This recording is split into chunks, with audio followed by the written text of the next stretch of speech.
I'm firing it off. Here we go. 3, 2. I'm muting my mic.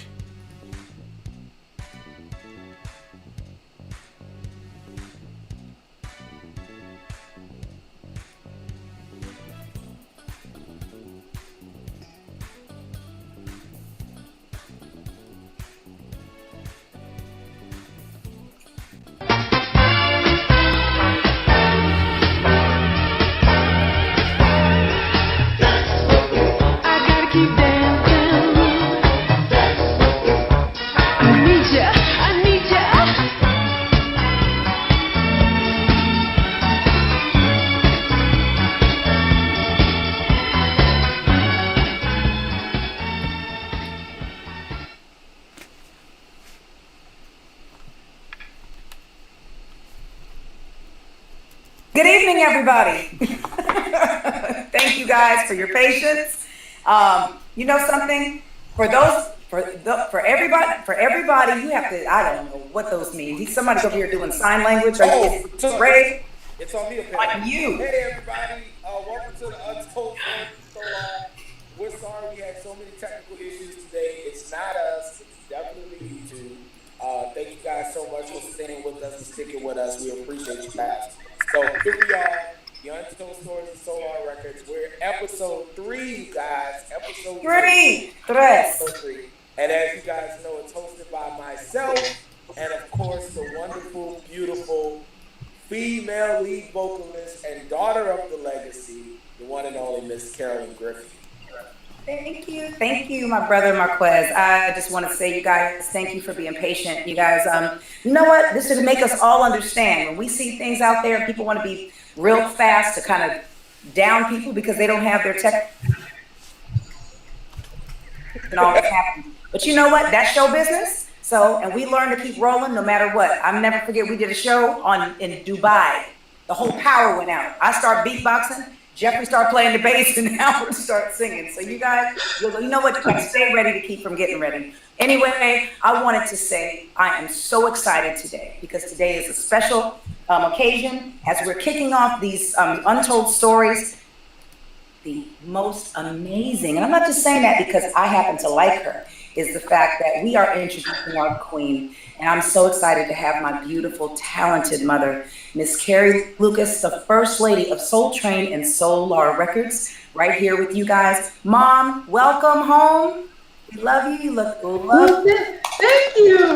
Thank you. It is what an honor, what a privilege to be here with my beautiful daughter who used to run around with a little stuffed toy on the bus with the whiskers and everybody else. Look at you hosting. And Marquez Gaines, just a producer, entrepreneur extraordinaire. It's a delight and a pleasure to see this legacy. And gosh, who knew it was going to be a legacy? We were struggling. This was a grassroots company. We used to have family on the phone doing stuff, everything.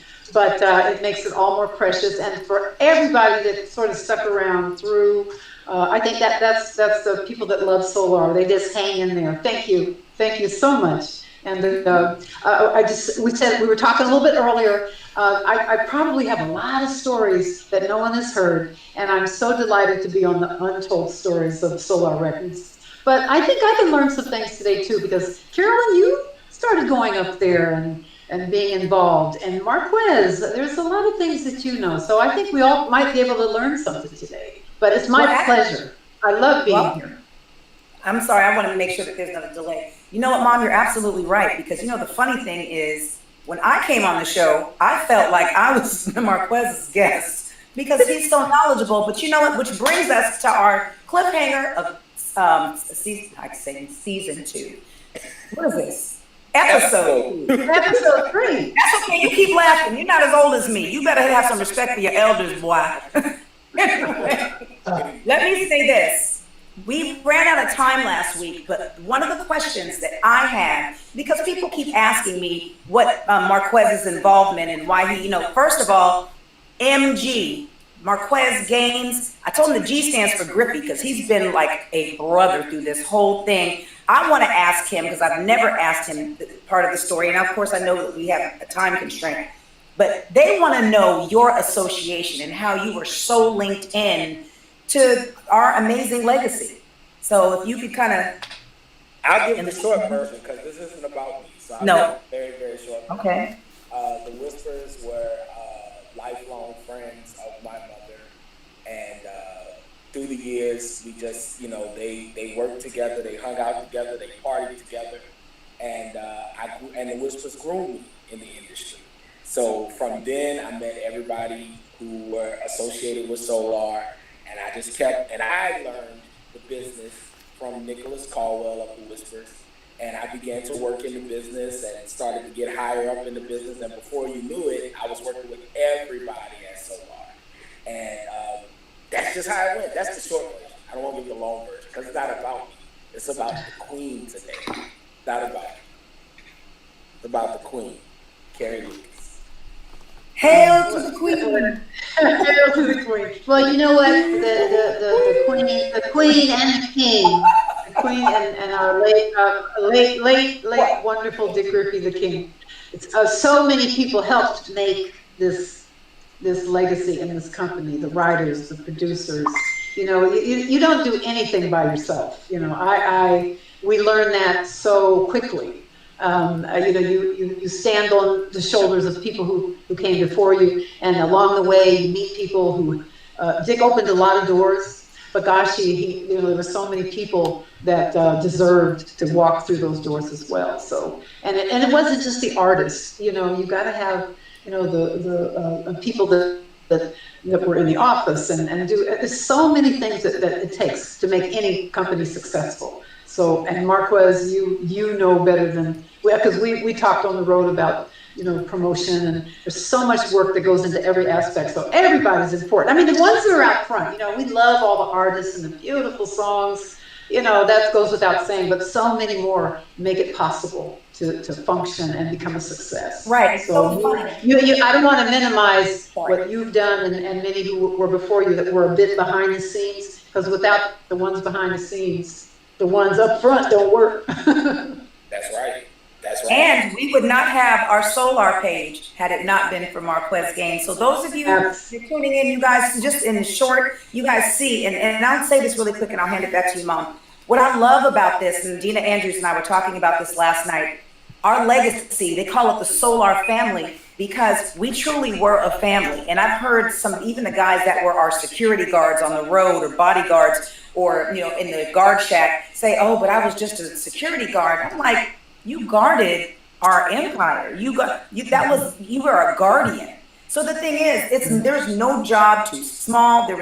We were a family, and families fall out. We're a beautiful, dysfunctional family who happen to have musical bloodlines as well. So, and you're right, Mom. And because of you, Marquez, we've been able to bring everybody together, from security guards to writers to musicians to staff members. I talked to Karma today. The Van Brunts. We are now a fam. This is the Solar page is a family reunion. So those of you that are on YouTube, if you are not members, the private members on Solar Records page, please go ahead and join and invite people. Like I say, it's a family affair. Absolutely. Back to you guys. Absolutely, absolutely. So, thank you guys for that. But Solar has been the soundtrack of all of our lives, specifically mine. I'm a little younger than some, so those who had Motown and those who had Stax or had Philly International even. But for me, it was Solar. We would dance in the Midnight Star, we would dance to the Whispers, we would dance in Shalimar, we would dance in Climax. So it means that much to me, just as much as it means to everybody else. Right. Well, let's get into it, though. It's not often that we have a legend in the building. This is the first guest, and to me, the most important guest of this entire series. We did 2 episodes where me and Carolyn was just getting affiliated with everybody, and then everybody knew about the platform. And when we decided we was going to start having guests, we wanted the first guest to be the most important person from that legacy. And it's nobody else but the wonderful Carrie Lucas, the wife of Mr. Griffey. I don't think that there's anybody else that can top that level in the legacy. So in order to kick it off, we had to bring Miss Carrie Lucas on. So really, let's just get into it, right? We might as well just go right into it. So Get into it. I just want to know how did you and Mr. Griffey actually meet? Take us back. Take us down that memory lane. I don't know if time will allow that. I actually I met him through a friend and my sister. He was doing a lot of concerts that my sister would go to, and a friend of hers, and they were telling me about they had met this producer, and my sister's pretty and the girl was pretty, and pretty girls can get into concerts. so they were just telling me about this Dick Griffey and they were going to these concerts, and I was at that time I was living in San Francisco, and he did a concert he did a concert in San Francisco. And I was a real kind of country bumpkin from a kind of a small town in the Monterey area, and so I wasn't really excited, but it was a chance to see a show for free. So when my sister invited me, I went, and I met Dick after the show. It was Smokey Robinson. I'm trying to think who the other act was, but it was Smokey and the Four Tops. And then I was in the room and I'm going, gosh, I'm in the room with Smokey Robinson and Duke Baker and Obie Benson and I'm just it wasn't so much just meeting stars. It was meeting people that were so talented, and they were cute, but it was just meeting all these talented people, and that's how Dick and I met, and it was just sort of a bit of a mutual attraction, and he called me after that, and it sort of went from there. But it was I really met him just in the whole arena of concerts. Mom, do you think that do you have any idea when you saw things starting to materialize? And I know, like I said, being a part of the foundation and the broken down tour buses and gathering up money to put this on. And, I know all the behind the scene things, but because Daddy was such a visionary and he was so headstrong. I know that in marriages, sometimes a man will be gung-ho about doing something and a wife is apprehensive. Did you understand the validity of what was taking place back then? Or sometimes guys could hang it up, it's too much of a strain. Where were you? What was your vision back then? And did you have any idea that it would just be as legendary as it is today? I did. Well, I grew up like a lot of entertainers. I wanted to sing. I was always, I was kind of a shy person in school, but I wanted to sing. I sang in a band when I was in junior high and high school. So I was very interested, of course, once I met Dick and once I met Richard, and there was something about him, I will say. I never, because he had done a lot of groundwork. He's a bit older than me, so I was young. So you don't have that much. Sometimes you don't have that much foresight into what things will be. But Dick had a presence about him. He was good looking and he was smart. But there was something I felt. He was very efficient, and he everything ran smoothly, and he was he saw to it that everything. He managed everything, box office, and he just checked on everything. And the other thing, he was such a personable person. He knew all these guys. They actually were friends. It wasn't like he was just calling up and getting the management and working on my book. Dick used to do before he got into the big arenas. He would, a lot of black entrepreneurs weren't allowed in the big municipal buildings like the Omni and the Fabulous Forum. They were smaller venues. As a matter of fact, on Crenshaw, as a matter of fact, they used to call it Crenshaw Griffey. There was a group called The Apartment, and all the big groups went through there. That's how he met everybody. The Temptations, James Brown, The Fifth Dimension, everybody. And then he would go to the Monterey Fairgrounds, which is where I'm from. As a matter of fact, I was a kid working in the concession stand, and I never met Dick, but he was there that night. He was there that night, and he promoted the Temptations. That's not funny. I didn't meet him that night, but I saw the Temptations. Okay, I have a question. When you saw him, when you saw him, did you think, there goes my husband, or were you just like, whatever?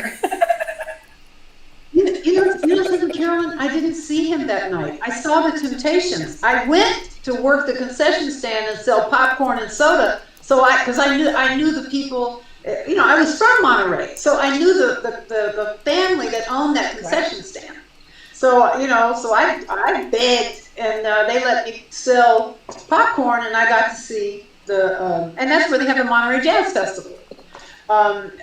So I went there and I saw the Temptations, but I never saw Dick. But I found out a few years later that he had promoted that concert. He was there, but I never saw him. So that was kind of funny, a little bit of kismet. But there was something special about him, and he was so smart, and he just he could talk to anybody. He knew the process of promoting a concert. I mean, in those days, you just go out and tack things. I don't know, Marquez back in the day, to promote a concert. He didn't have all this technology. He hired guys and they put the signs up on the telephone poles and all. So it was. It was just a whole different You know world. what, Mom? I'm sorry. I'm sorry, and I hate to. Do we put our finger up so we can make sure? I guess I didn't want you to lose the momentum of what you're talking about, but I guess, and also knowing that Marquez is, now a successful promoter, and he's been working in this business. And the thing is, and this is what we were talking about last night, because of the fact, as the family, we have not really globally or publicly talked about the things that Daddy was responsible for. Would you say that single-handedly, for Black music, that he laid the foundation for the Black promotion in our music industry today? Would it be safe to say that, being one of the men to be a part of the Black Promoters Association? Yes, Carolyn, I think safely could say that. Again, Black promoters. It was a community of people that did promotions. There always is. There's always someone else. But he. But what he was instrumental in. Yeah, what he was instrumental in doing is booking the major acts, and then the next step with that was a whole lot of stuff in between. But the next step to that is once he was doing the James Brown and the Joe Tex and the Delphonics. All these people went through this club that he was a part owner in. That's how he really kind of became friends with them. And again, the Fifth Dimension, just you name it, they all went through this club. So he booked them all around the country. But one time, he wasn't in the big buildings. Some of the hotels, the bigger rooms in the hotels. See, that was about the biggest, and the fairgrounds. But the big arenas, he couldn't get into, and it really came from where he was just. He was street smart. He wasn't born with a silver spoon in his mouth. He had to work hard, like many young Black entrepreneurs, and still have to do today. But he was in LA and he was promoting all these same acts, right? And one day there was a company that was going to have. I'm trying to think who the group was. I think it wasn't Stevie Wonder. They were coming in with the Temptations or one of the big groups that Dick had been working with. And he called this company and told them, listen, you're not going to come into LA. You know, I'm one of the major black promoters here in Los Angeles and around the country, but it's particularly in LA. You're not going to come here and take all the money out of the community. You're going to, you know, I'm insisting on being, I mean, he just boldly said, I'm insisting on being involved because these are black acts. You know, it's going to be majority of a black audience and black money. You know, he believed in, you know, reciprocity. You know, he said, so you're not going to come in here. It was a big white company that booked big acts in the big arenas. And he just went there one day and said, we're going to do this together. He said, and if you don't, I'm going to call Jesse Jackson. We're going to pick him. And they actually were really nice people. I mean, sometimes people, you know, one doesn't know what the other one is doing. That same day, that next day, Marquez, he was in that office. It was on Beverly Boulevard before the big, you know, before all the matter of fact, they were right down the street from that office, Carolyn, where little ponies. Oh, right. La Cienega. Yeah. And where the Beverly Center is now. Yeah. Right. Yes, where the Beverly Center. And he went in there, and the next day he had a little desk and an office in there. And so he started co-producing concerts with this company, Lou Robin, and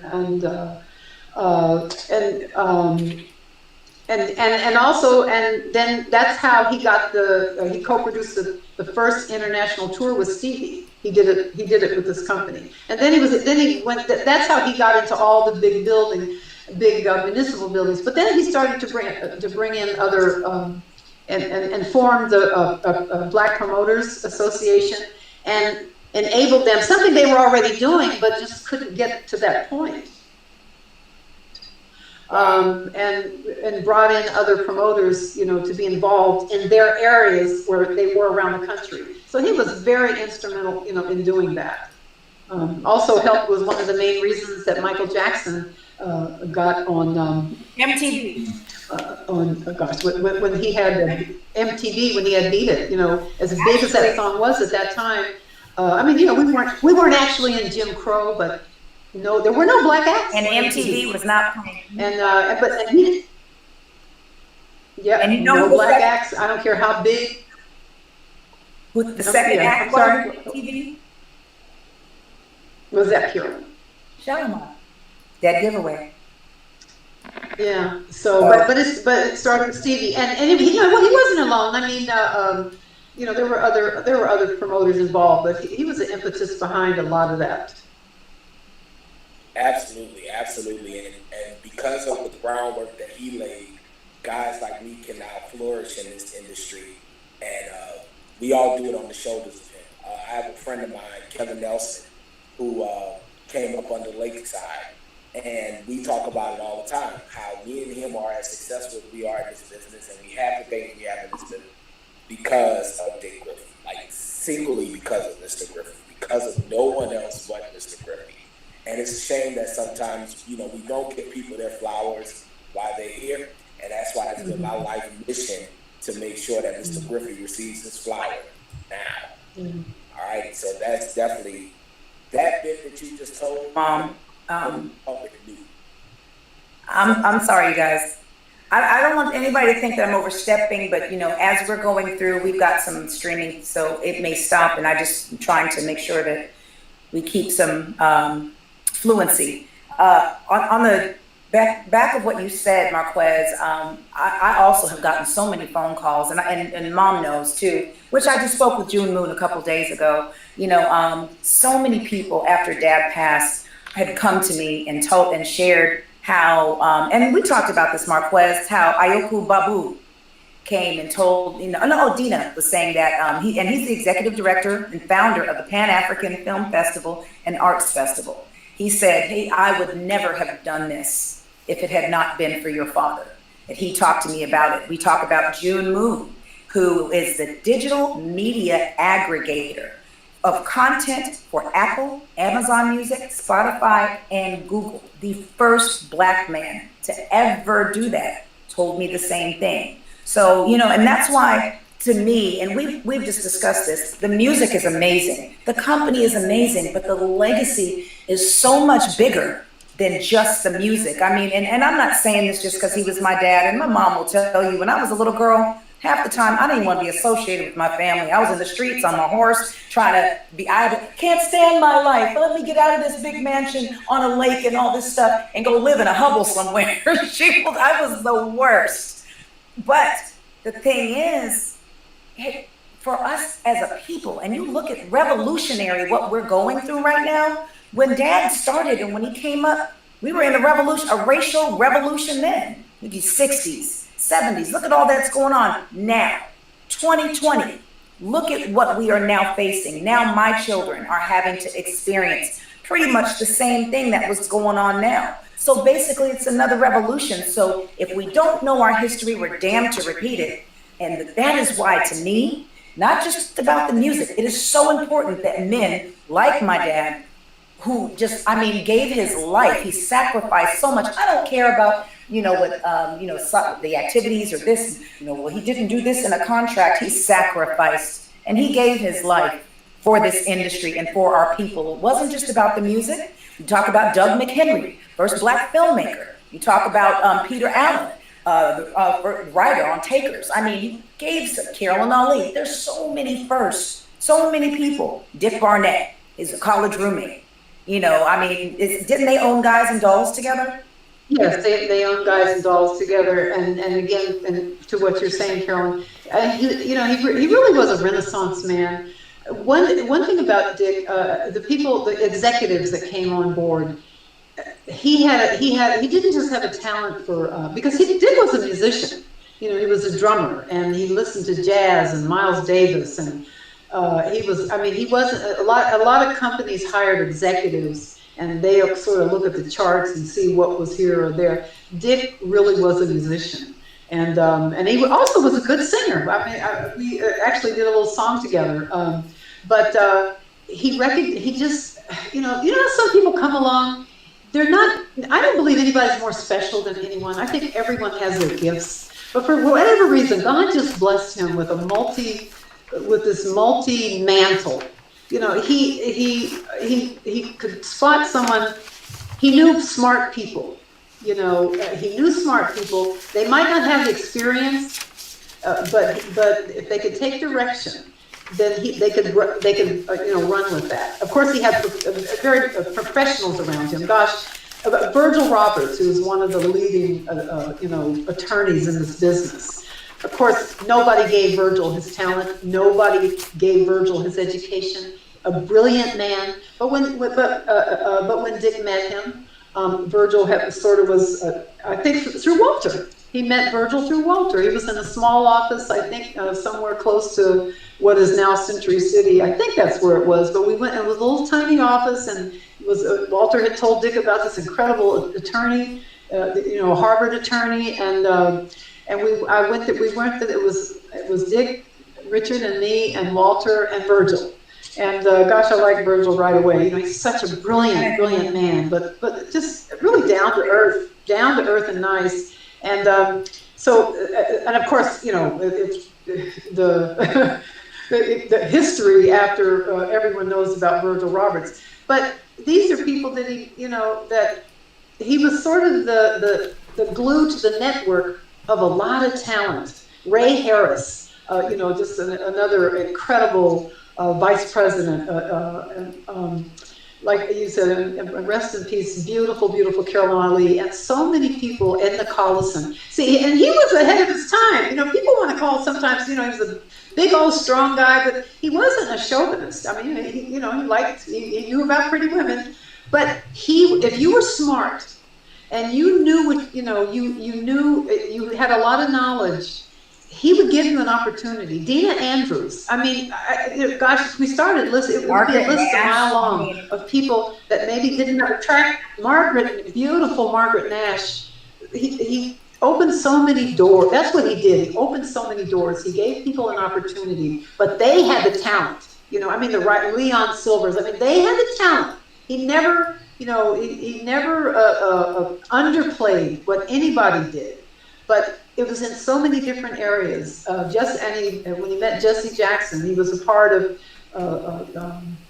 managing Jesse Jackson when he ran for presidency. Gosh, that was another experience in so many different areas. So he just opened so many doors, and he did have a legacy, and he was so busy, Marquez. He really was a behind the scenes guy.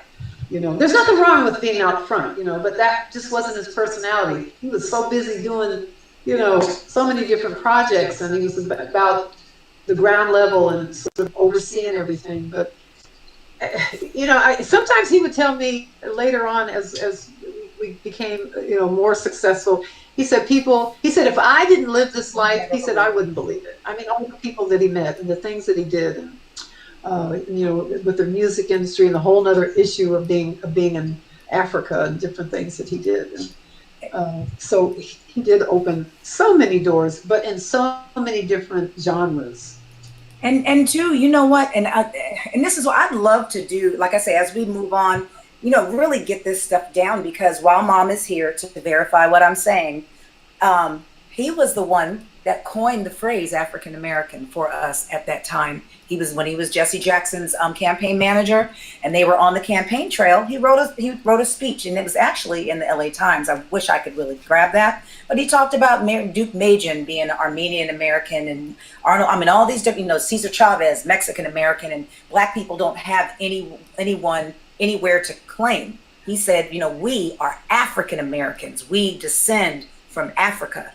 We are here in America, not, and the crazy thing is, as much as he did in Africa, they never acknowledged us as being African. And they're like, no, I'm African, you're American.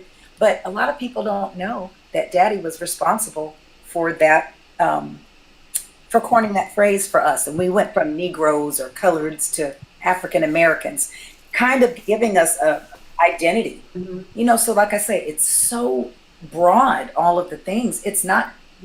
it is, and I mean, it's so right, Carolyn. And you mentioned Jesse Jackson. I just think of something. The wonderful Congressman Mervyn Dineley, and he just Maxine Waters. I mean, he really was a mover and shaker. But it wasn't about rubbing, hobnobbing. It was about, how can I take these opportunities, and what can I do to expedite helping my people and getting money into the community. He was so always in the forefront of trying to figure out, and he wasn't racist. It's not about race.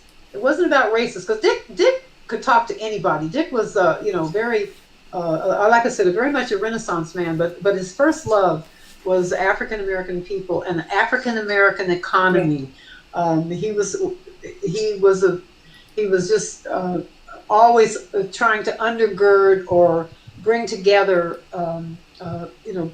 resources and Black talent, whether it was music or whether it was business. He was dear friends with Magic.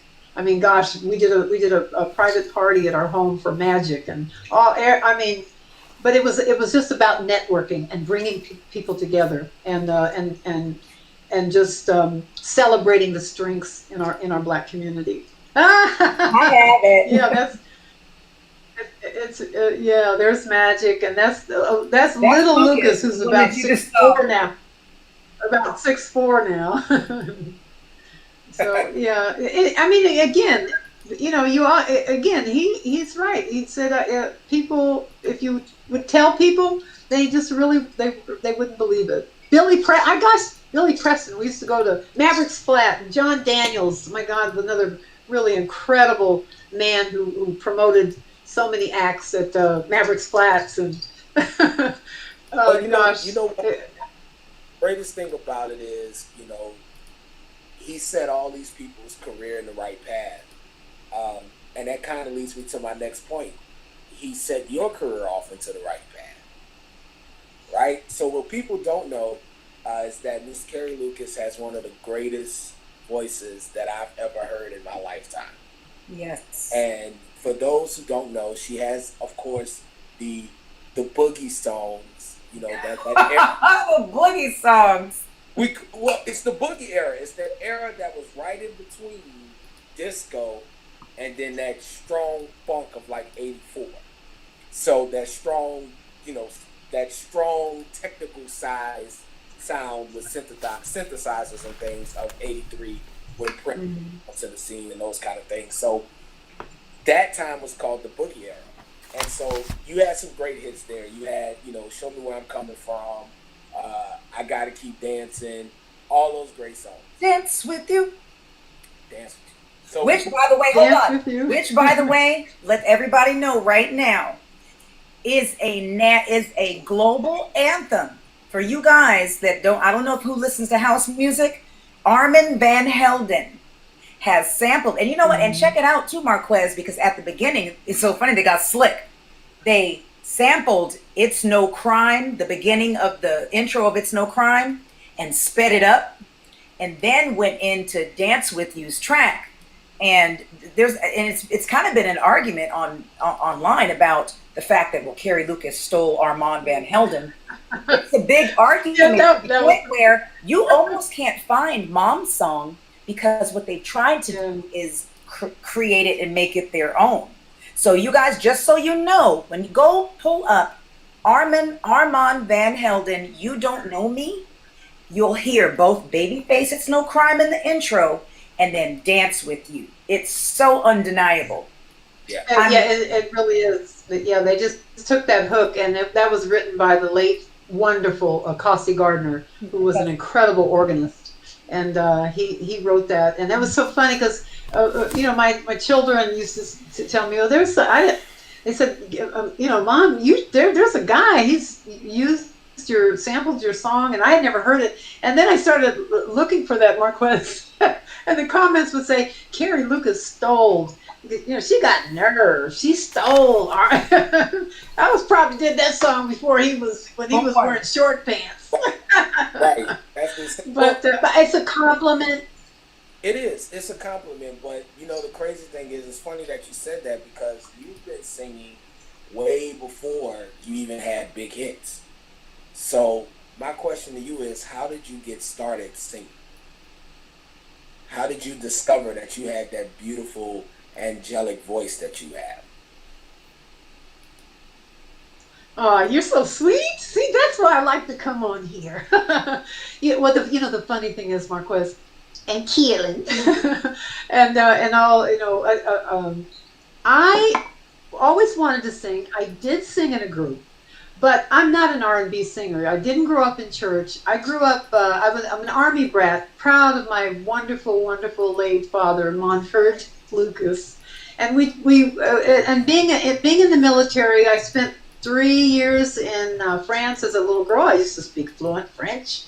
But I was a poet. I wrote poetry. And when I shared some of the poetry with Dick, and he was saying, Carrie, if you can write poetry, you can write music. And I said, I can't write music, because I was listening to other writers, and you're intimidated by others. He said, you can write music. So you just sit down one day and the words come. They do come. I think God gives us those words. And but my problem with Solar is there was so many bad funk groups, the Whispers weren't, but the Whispers had their sound, and they had an incredible band, and then of course all the funk acts, and of course I was singing before Shalimar, but I have very soft, clear voice, and because I grew up. Yeah, I grew up listening to musicals, and I listened to all kind of music, but I grew up in a Monterey area. There weren't a lot of African Americans there. It was a military town, and we kind of moved around a little bit. So I didn't grow up in the church. So I really didn't have those influences. I loved the music, but I sort of had my own style. They tried to figure out now Dick said, well, I like your voice, and you need to write some music, but what are we going to do with you? He should have done a jazz album. Funk up. Well, you know what? And I wasn't necessarily. I love Nancy Wilson, my God, and Sarah Vaughan, but I'm not really a jazz singer. But back then it didn't matter. You didn't cross. You were a white radio or you were black radio, and if you were black, it was very, very difficult to cross over. But I always wanted to sing Marquez, uh, I met Pete Moore, who was an incredible writer with the Miracles, and he wrote more adult contemporary back then, even though I was really young, that type of music. And he heard my voice, and I used to tell Dick that I wanted to sing, and he didn't really take me seriously. So I was working on some. Pete heard my voice. He said, "Well, let me." He said, "Come to New York." He said, "I'll fly you to New York."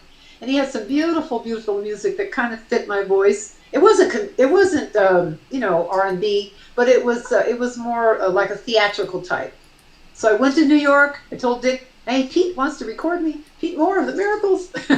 So I'm in the studio, and of course, who pops in but Dick? I didn't know he would. So ever since then, he took me seriously, and we started looking for material and different things. But it was a new process. I worked with Greg Fillinganes. Incredible keyboard player with Stevie. There's a lot of things that say, "Oh, that's my little brother," because he used to come over the house And and he we used to wrote play some the songs, Peanuts, some the music Peanuts together. theme was, for me, it was Yeah, I used to done. play That's the all I Peanuts. wanted to hear is Charlie But Brown. that intro on Tinder, that was Greg Fillinganes, and I just was on the ground floor of meeting so many incredible. I mean, I was just blessed to meet so many incredible musicians and writers. Gosh, they would come over to the house where we used to live, Carolyn, on Archcrest, the Whispers band. I remember I did fairy tales, and it was so funny, Marquez. The first time I heard that's a song that Dick and I did together called Fairy Tales. The Whispers did it on their album, but Dick and I did it as a demo. But I wrote that, and of course John Parrish arranged, and it was just incredible to hear the Whispers band play a song that I wrote. So then I got the bug, and it was just John Parrish, incredible. Their musical director, beautiful person, funny, and it was just a blessing that I was able to work with so many incredible people. So that inspired me, Marquez. Being around all this incredible talent. I got you. So that takes me back to what you said initially about you used to listen to Nancy Wilson and stuff like that, and you were a jazz singer. However, you made this one particular song, and this is my selfish moment tonight. So everybody can hate on later, but this is my selfish moment tonight. All right. So you made this one song that sounded very sultry and very jazzy. You almost sounded like you were Sarah Vaughan or someone. It's a song called "Lovin' Is on My Mind." Oh God. Listen, Carolyn did that because she knows that is my song. So, quick story. That's his night song. No, listen. When I was a kid, I used to have insomnia really bad. So I would play either I could only go to sleep, like my mind can only rest if that song or I believe at the time it was either that song or "Angel" by Anita Baker. Those are the only two songs that would put me to sleep. What a compliment. To this day, "Lovin' Is on My Mind" still gets played almost every night in my household. So I want to know, did you, because I can't. La la la. I lost that album, so I don't have the credits on it because online there's no credits. So the great thing about this show is you guys get to tell your own story. Did you write that? And if you did, walk me through that process. That was another song by the incredible Cassie Gardner. Cassie was Dick's friend when they were in high school. He was Dick's was a big old guy. Everybody used to think he was a football player. And Cassie used to get picked on because he was a very slim guy. And Dick used to stand up for him. He wouldn't let anybody pick on him. And they became really, really dear friends for the rest of their life. And Cassie, because he got picked on a lot, I remember Cassie said one day he went into his room for about a year, and he didn't if he wasn't eating or sleeping, he wanted to learn how to play the keyboards and the organ, and he was really self-taught. I mean, so he just went and practiced day and night. And so he had all this incredible music inside of him, Marquez. And one of the songs was, Loving is on my mind. Let me love you tonight, my dear. Let me open your heart. We've been busy at work all day. Now it's time to relax my way. Loving is on Oh my my gosh. mind. That's just for you. That's just for you. And it was so beautiful. I thought, when he told me about Costi, I thought, oh, here we go. But it was another case of an incredible writer. Costi was such, he could play funk, but he wrote beautiful music, and it was inspiring. Of course, we all have been in love, but gosh, when I heard that song, it just touched my heart, and I hope it came across when I sang it, because I really sang that from my heart. It was such a beautiful song and beautiful words, and it's nice. It's lovely to hear that, Marquez, because when you go out and you do music that you love, you hope somebody else likes it. And I've had other people say, that was, it was beautiful, and I remember this happened at that time, or that happened that time. So I think that's incredibly tender and very sweet of you to say that. I appreciate that. And Carolyn, don't you I was going to say thank you for that, because he said, I'm going to ask your mom, how that came about. I was like, I don't want to hear it. In my mind, I'm just like, that's not what I want to hear my mom talk about, but yeah, but you know what? That makes it a lullaby for me too, because I love Costi Gardner, and God rest his soul. Yeah. But his son, Yeah, Costi Jr., is a bad musician. And China, Faith Evans' daughter, little China Bynum, he connected me with Costi Jr., and he's even badder. So I'd like to incorporate him at some point. So I would, in some kind of way. I would love to meet him. I never met him, Carolyn. Costi and I, we became very close. We wrote things together. I did want to say, and I know this is not on the order, but you know what? I got word this, was it last week, Marquez? Condolences to DJ Rogers Jr. DJ Rogers passed. I used to, we used to hang out, and he would say, oh my God. Then you guys do that song. Wait, what's that song? On the road again. What's the question to the answer? Close Love's Door. He played it. You don't have to slam it. That was DJ Rogers. He was. DJ Rogers was. And while we're at it, he was incredible. We used to go up to his house. I'm sorry. We got actually a little storm going on here. And while we're at it too, I also, Mom, when we talked about this, everybody send your prayers up for Stevie Wonder. Dear friend, of course, an amazing, stellar, legendary musician. But we just, collectively, while we're here in that moment, as we're sending condolences, also let's send up prayers of healing and just healing for Stevie right now. Absolutely. So the next part that I wanted to ask, because you kind of get on it a little bit, but what I realized, and of course I know this because they're my uncles, but they're my uncles. Listen, those are my uncles. Okay. They were mine first. You weren't even born. We're not doing this. We're not going to do. Okay, we're not going to do. Dang it. Well, look, I'm gonna one up you. They're my uncles and they're my clients. They're your clients. Damn. Nah, wait.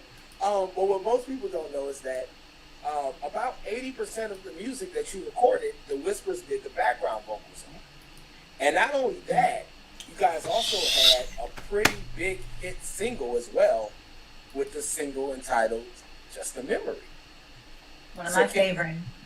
So can you kind of walk us through that? Like, what was it like working with and recording with the Whispers, who are your brothers? What was that experience like? And of course, that classic Soul Train performance as well. Yeah. Well, I almost want to well up, Marquez, because again, when I met the Whispers in Oakland, and they were performing in a little club, and they had a manager called Louis Chin. And Dick had a big fight with him. Lewis had them booked everywhere. Dick said, what are you doing? And actually, I mean, when he met them, I think they had recorded a couple of songs that did okay, in Oakland and in the Bay Area. But Dick knew that they could just, they could go national, and he wasn't really paying them that much, and they were working, slave working in clubs. And I met again Gordy Harmon, and of course Marcus, and of course wonderful, handsome Lavelle came in and did a fabulous job. But we just when you start out and they're such they're nuts, but they're good guys, and they work hard, and they love the music, they love what they were doing, they're consummate professionals, and I just learned an ethic from the Whispers that I could really never live up to.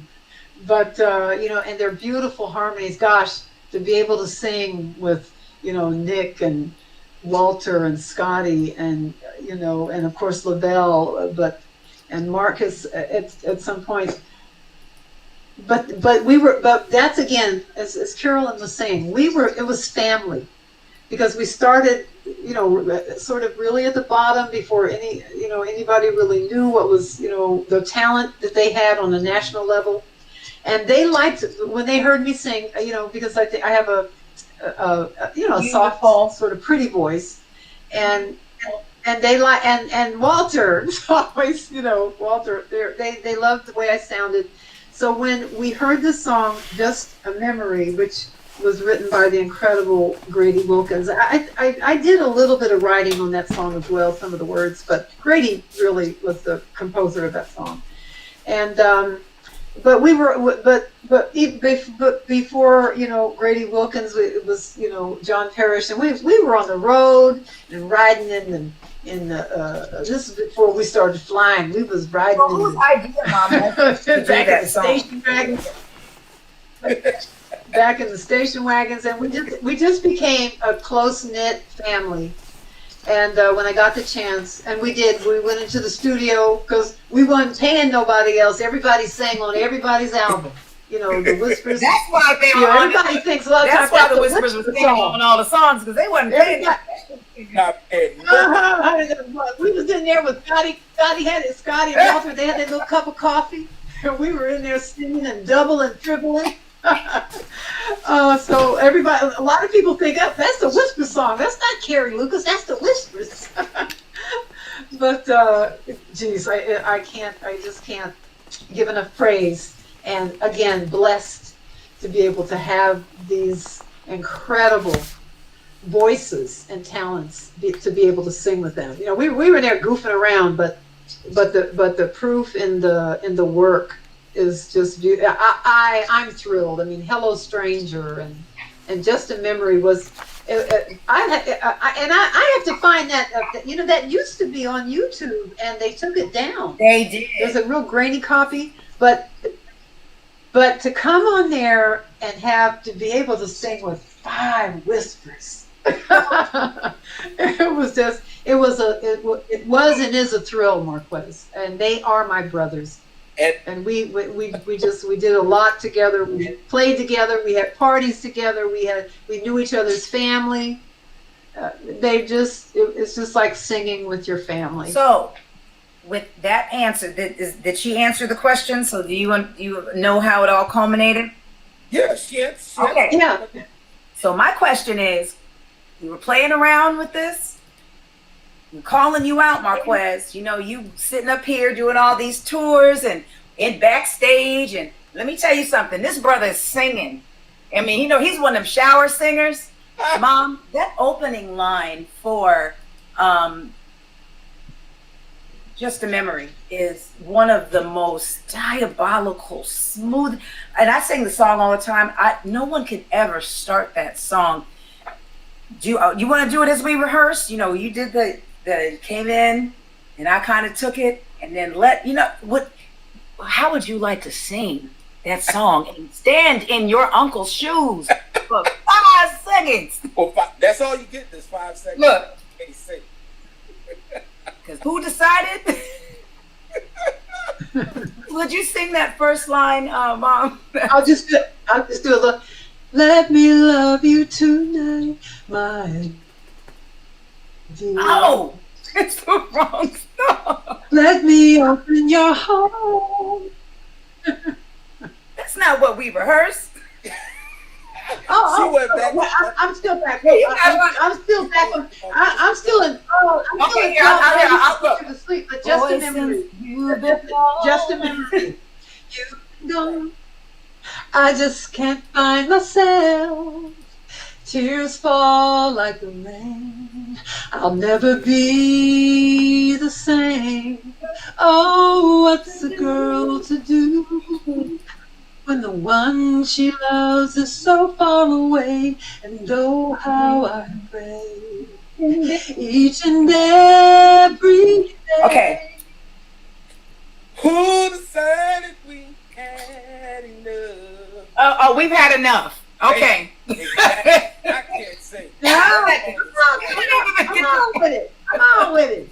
All right. So one thing that another part of that I wanted to touch on was that we did lose the great Donny Hathaway during the time that Solar was really starting to just grow and explode. And what most people know the hit record that the Listeners did, entitled "A Song for Donny." That was Donny Hathaway. But what most people don't know is that you wrote that song. Yeah. I wrote the lyrics. The song actually, because Dick and I used to sit and listen to Donny Hathaway and Stevie and say, who is the better singer? Now we never could decide because they're both, just out of this world. But we were huge fans, and tragedy and too early death. And Dick wanted to spearhead, to honor him. So, and everybody loves this Christmas. But what I did is, he said, Carrie, do you think you could write some words? And geez, I had been writing Marquez and Carolyn, but to take something like that from such an incredible writer and he has an incredible legacy. And oh my God, I thought, Dick, I don't know if I can do it. He was always challenging me. He was always putting me on the spot. But so I just, and it's so funny. Usually it takes a long, you can take a long time to write a song. But I sat, I don't know where we were. I just sat one evening and I listened to the song This Christmas, and I wanted to honor him. And then what, the words came to me in about 20 minutes. I've never written a song that quickly before, and I know it happens to writers. Some songs can take months or a few weeks, and some songs they just come. And I just think it was a love of Donny Hathaway, of his talent, wanting to honor him, and people speak your name and think, what a shame you've gone. And the words just flowed. And it was just an incredible privilege, not just to write and honor Donny Hathaway, but to have the incredible, incredible Whispers perform it. So I'm just honored. I was honored and blessed to be able to do it and to write the song and to honor Donny Hathaway and his legacy and his incredible voice and talent, but then to have the Whispers perform it. So, I just sit back and just enjoy it every time and remember. And it's it was a top 10 record off of the 1979 5-time platinum album, The Whispers, that featured And the Beat Goes On, Lady, Welcome Into My Dreams, all on that same album. And so on that note, it's time for a commercial. It is time for a quick commercial break, you guys. Don't go anywhere. We'll be right back with the legendary Queen of Solar, Miss Carrie Lucas. Do I get to do the commercial? All right, ladies and gentlemen. So you guys love Solar Records. You love to listen to all those great classic songs by all your favorite Solar artists. Well, guess what? We have our own record station. It is called Solar Records Radio, and it is cultivated and hosted by our very own Wardell Potts, who happens to be an amazing drummer and one of the great songwriters and producers of the Solar Records legacy. So check us out every week. Solar Records Radio is hosted on Blog Talk Radio. Make sure you check it out. Join the Solar Records Radio page on Facebook as well. Check us out, Solar Records Radio. Awesome. Awesome. So now, you guys, we have to go to the sweet part, of course, given by the sweetie. Not that, not that sweet. Anyway, you guys, Nola's Unique Delights. It says spice up the flavor. That look at me. I don't ever freeze. Look, see, I told you I was gonna get to use this. Watch, take two.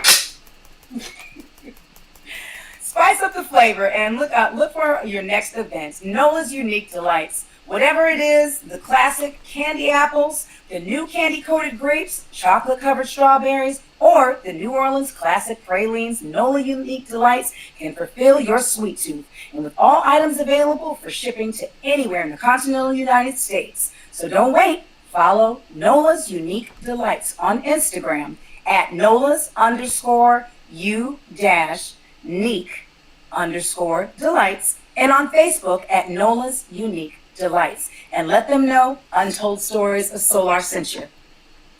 Back to you, Marquez. And last but not least, we are also giving tribute and giving honor to our partner in this, the Powder Room Podcast, hosted by the legendary Lily Lyons of SWV, as well as partners in crime, the Shay Styles and Nikki Nicole. So soon and very soon, you'll be able to check out the Powder Room Podcast as these sisters take on the taboo topics of today that most people are afraid to address, and it's all coming from an older woman's perspective of how to be sexy in this new millennium. So check them out, the Powder Room Podcast.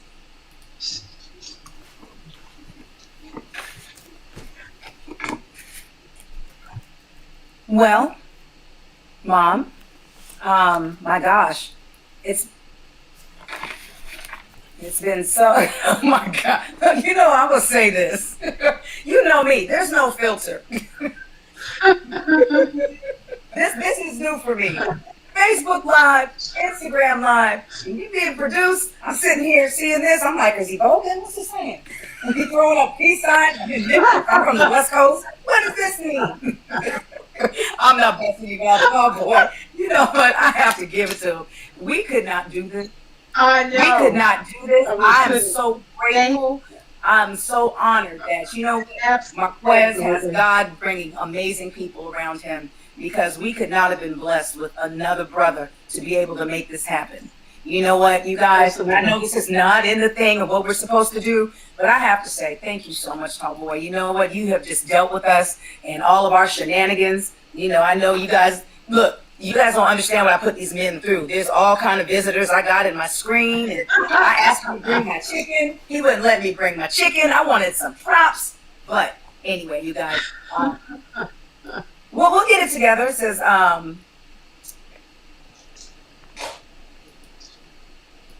back to you, Marquez. Yeah, you on the spot, brother. All See right, how fast you bounce back.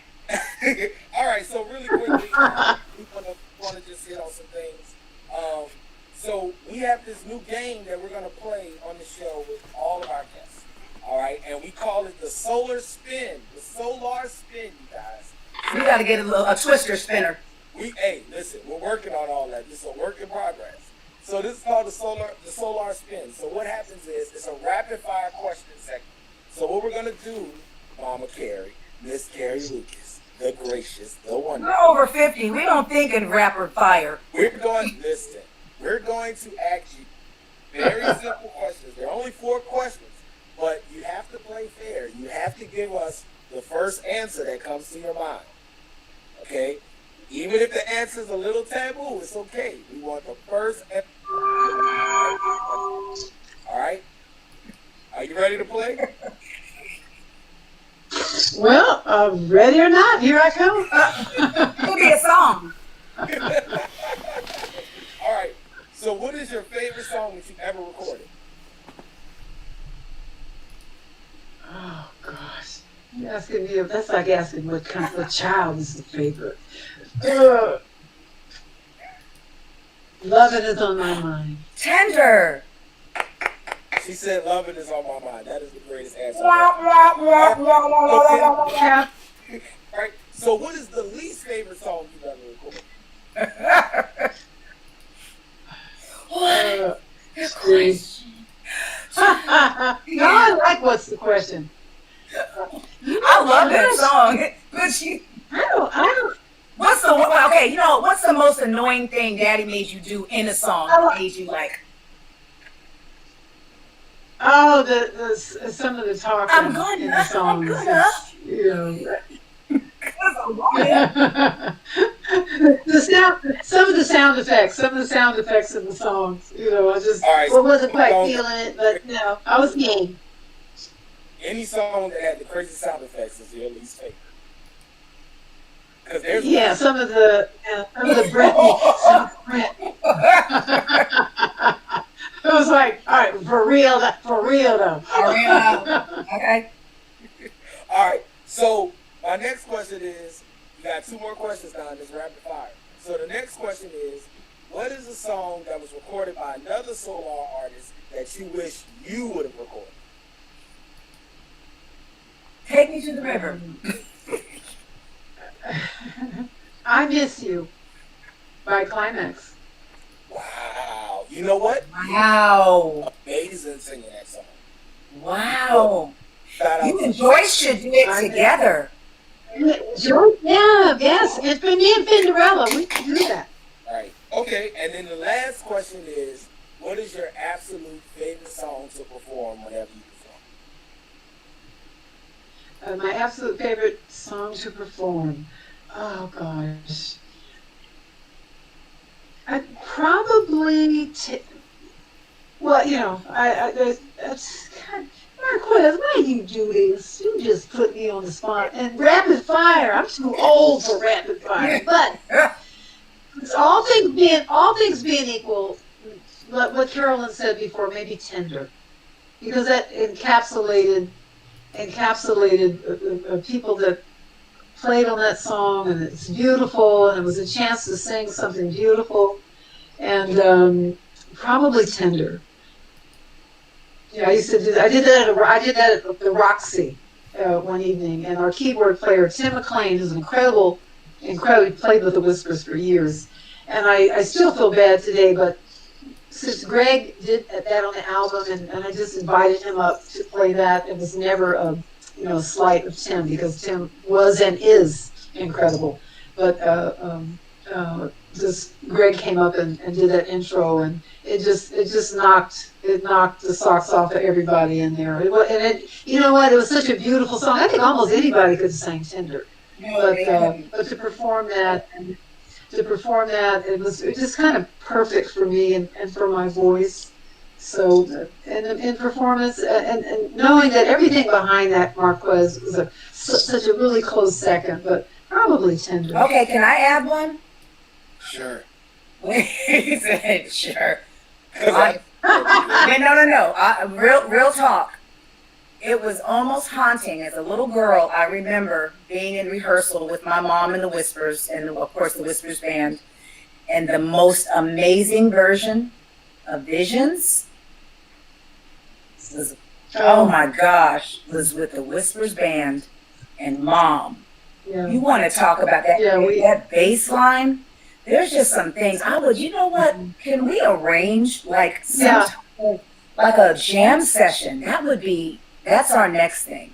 At some point, I would love to get a space and get the band members together and do a live, just to, and jam and go over some of those songs. I think that would be amazing.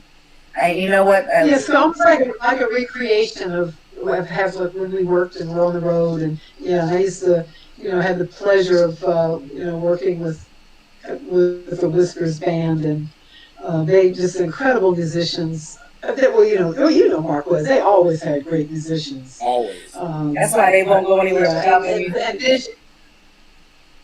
Yeah. And Vision was, I loved Stevie Wonder, and that song was one of my favorites. And well, thank you, Carolyn. That was a compliment, and it was and is a little bit of time. I'm looking at the live feed, And there's a lot of people that are commenting. If we could just kind of say hello, Mom. There's so many people on here. Bridget's here, says hello. Hello, strangers, one of her favorite songs. You've got Gary Wilkerson is on here. Hi, Gary. How are you, sweetheart? Of course. Oh, hi, Gary. How are you? Jeez. He was a big part of that. Also, Devin's here, says he loves you. I see. Um, I see. Bridget and Debbie. Debbie, hi, Debbie. Anthony Williams. He said, 1978, Donna Summer was the queen of disco, but in 1979, Carrie Lucas became the princess of the disco era. That was very, very sweet.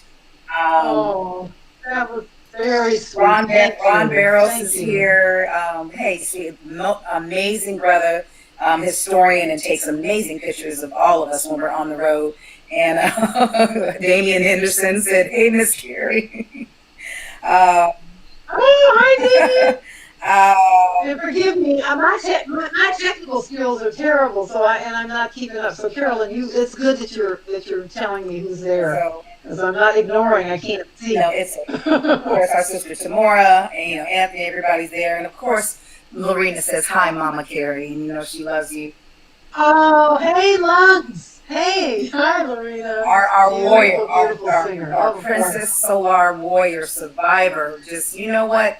We just lift up continued prayers for my sister. I'm so glad. God is doing some amazing things with us, with this legacy, with our family. We're going to keep each other lifted. We're going to keep moving. We can't wait to get all of our people on here and just, keep growing, you guys. Keep inviting time today to just sending it out to people. You know what? Let's grow this as a family. I'm going to say, Mom, first of all, I just want to thank you. Thank you. I know my mother, a lot of you don't know, my mother is a recluse. And for her to have a child like me, you can imagine how much fear she had to go through to deal with this, being the recluse that she is. But I know it took a lot for you to come on, and we appreciate you being on, sharing your legacy. Of course, this is definitely not the last time, because there's so many stories. We didn't even get to talk about Don Cornelius and that relationship, and your relationship with Stevie, singing on the road with him over in Japan. And there's so much. So we're just going to have to segment. So much. You can't do it in one, and just in the third episode, maybe we'll have another. Marquez as a kid, she's on with the Circle Star with Marvin Gaye, Evelyn Champagne King, all the other stuff, and I'm sitting up here running in and out of everything. I didn't know what was going on then, but I look back and I just think what a blessed family we are to have one another and to be a part of this amazing, not even the music industry, the history of it, but just the legacy of Black music, period. Yeah. Well, it's been an absolute pleasure and an honor to have my beautiful daughter, who used to run around and everybody called her Princess Caroline. She was Niles Gay. She was the darling on the road, and now we had our issues, but if you don't have issues, you work through things and it makes things stronger. And she's a beautiful princess. And Marquez, we were on the road, and told me a little bit about your relationship with Nick, dear Nicholas Caldwell, and I do also want to add to what you said, Carolyn. We just, we're prayer warriors. We could have come through so many things that we came through without prayer, without hard work, without the talent and the writers and the singers and Lorena and so many people. Sometimes, our health does suffer, and I just send out prayers and love to Lorena. I know Steve and another member of Lakeside, and some of the other people, and our health sometimes isn't so great. But I want to say I love everyone. Nobody did anything on their own. We all at one time or another stood on each other's shoulders, and it's lovely that Carolyn, that you continue to carry the torch and carry this legacy, and then you have someone wonderful and knowledgeable and loving like Marquez. It's not just It's not just a business. And nothing, Dick Murphy said, if you can't make money for yourself, you can't make money for nobody else. So there's nothing wrong with making money, but it's an act of love. And it's a love of the people and the industry and the music. And I appreciate it. And I thank you so much. And for everybody that I can't see because my technicals, because I used to ask my grandkids to turn my computer on. I'm sorry. I said, you come in here and turn on the computer. I could type because I learned how to type in school, but I didn't know how to turn the computer on. So I struggled with the phone, but to everybody. MySpace, and then she got on Facebook. And said, hey, I'm on the World Wide Web. I'm on Facebook. I'm on the World Wide Web, Marquez. Facebook.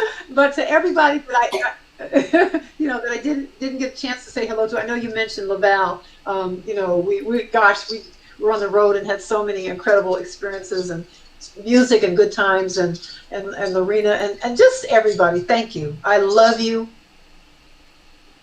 I do. I pray for you. I pray for everyone to be safe. We're in a tough time right now, but I tell you, with compassion and forgiveness and justice and love, we can come through it. And I thank you. And it's just been a pleasure. Thank you for entrusting me with this legacy. Thank you, because I would not have ever gotten involved years ago on the business side if you wouldn't have given me your blessing. So thank you for that. Just as much as it does your heart well, it does. Oh, and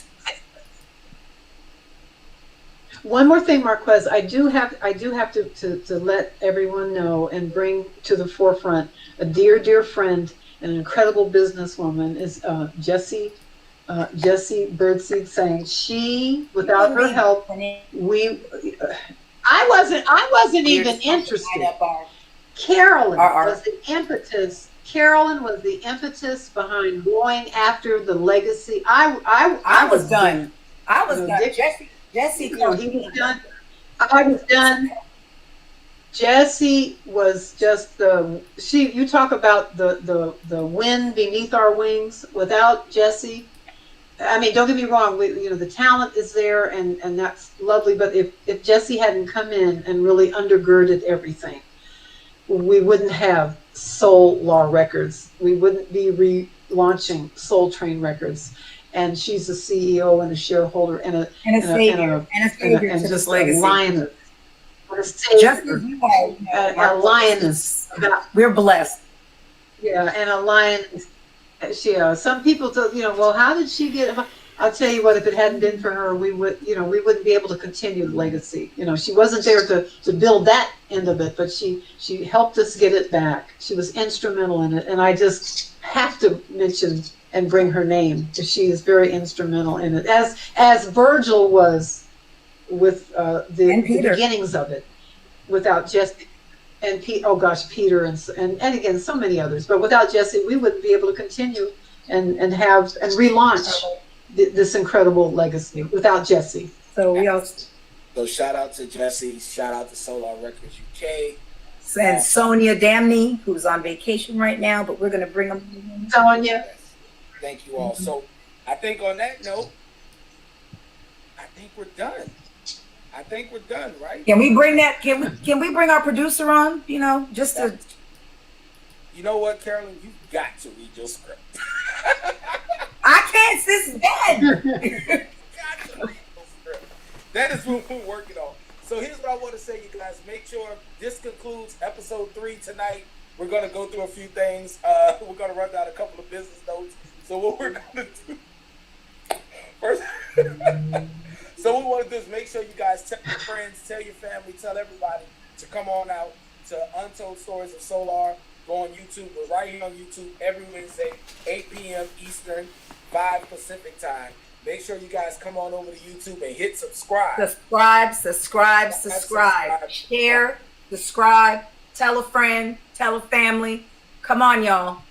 Let's do this. You know what? The beat can't go on if we don't have you guys to do it with us. You know what? It was a collective effort, just as it will be. You guys are a part of helping resurrect this legacy and tell these amazing stories. Like I say, it's not about the music. It's history for your children, for your grandchildren. If you want to know the truth, right here, Untold Stories of Solar. Absolutely. And make sure that you email your questions every week. You can email whatever questions you have to the Untold Stories of Solar at gmail.com, and we will read your questions here every week. Speaking of emailing your questions, you can't email your questions if you don't know what you're asking about, right?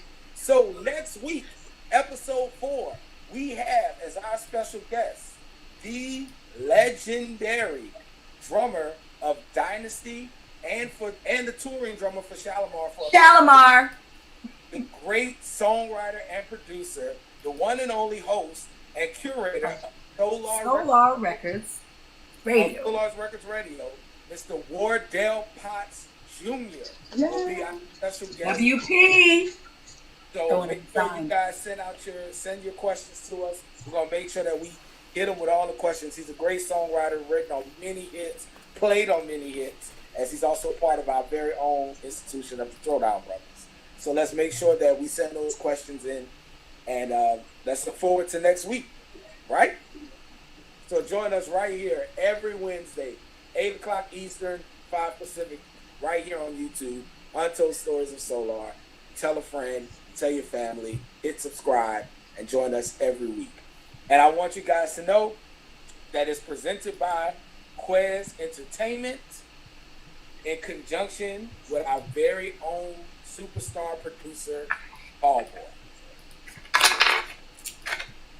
So Thank you. Moment for Tall Boy to just come on and I want you guys to see the great producer behind this great show. What's up? What's up? What's up? That's not on my script. That wasn't on my script either, but I appreciate you though. On my ants, on my page. Right. We just earlier though. We were doing magic behind the scenes. We were doing magic behind the scenes. Oh, I think I'm still muted. Oh, let me see what I got. There we go. Can you hear me now? Sign language. There you go. Yeah, you saw the sign language behind the scenes. There was a lot behind the scenes trying to help you guys look good. So I hope that the people, Miss Carrie, thank you so much for sharing your story. It was a lot of magic trying to pull these photos at the last minute and trying to make it look good. And we weren't trying to have another Teddy moment on our side. Stop it. I love Teddy. That's my brother. So I love him. Boy. But thank you guys. I thank you guys so much. You did an incredible job. Thank you You so did an much. incredible job. Thank you. Thank you guys so much. So thank you for tuning in to the Untold Stories of Solar. This is episode 3 with our guest, the wonderful, beautiful queen of Solar Records, the one and only Miss Carrie Lucas. I'm your host, Marquez James, and that's my partner in crime, Carolyn Griffey, and we thank you so much. I'm laughing because you're pointing your partner in crime. I was like, Good night, y'all. good night, everybody. Have a blessed week. Stay safe. Drink water. Mask up. Peace out. Stay safe. God bless.